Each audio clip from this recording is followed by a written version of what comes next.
신용이 상대적으로 좋지 않은 중저신용자들은 기존 은행권에서 돈 빌리기가 어렵습니다. 카카오뱅크와 K뱅크 등 인터넷 전문 은행들이 이들을 위한 대출을 늘리기로 했습니다. 큰 시장이어서 경쟁이 치열할 수밖에 없지만 업체들이 풀어야 할 과제도 있습니다. 나경열 기자입니다. 카카오뱅크는 올해 중저신용자 대출에 힘을 쏟기로 했습니다. 기존 중신용자 대출 상품은 유지하면서 대출 대상을 저신용자로 넓히고 대출 규모도 늘리기로 했습니다. 인터넷은행 1호 K뱅크는 2년 안에 전체 신용대출의 30% 이상을 신용등급 4등급 이하로 구성할 계획입니다.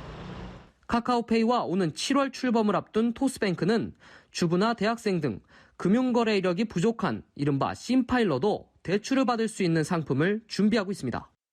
인터넷 전문은행과 빅테크들이 중저신용자 대상 상품을 경쟁적으로 출시하려는 건 많은 이용자들을 끌어들일 수 있기 때문입니다. 은행의 신용대출 평균 금리는 3.5%, 저축은행은 16.5%입니다. 차이가 많이 나는 두 지점 사이의 금리를 원하는 수요자가 많지만 지금까지 나온 상품은 적습니다.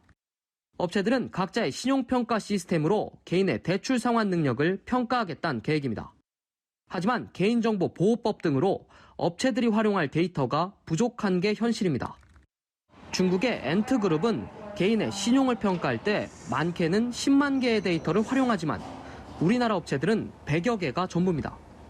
중저신용자 시장이 크긴 한데 갚지 못하는 부실 여신 가능성이 있는 사람을 골라내는 작업이 굉장히 중요한 관건이 되겠습니다. 결국 제한된 환경에서 얼마나 정교한 신용평가 시스템을 만드느냐가 사업의 성패를 결정할 것으로 보입니다. 연합뉴스 TV 나경길입니다.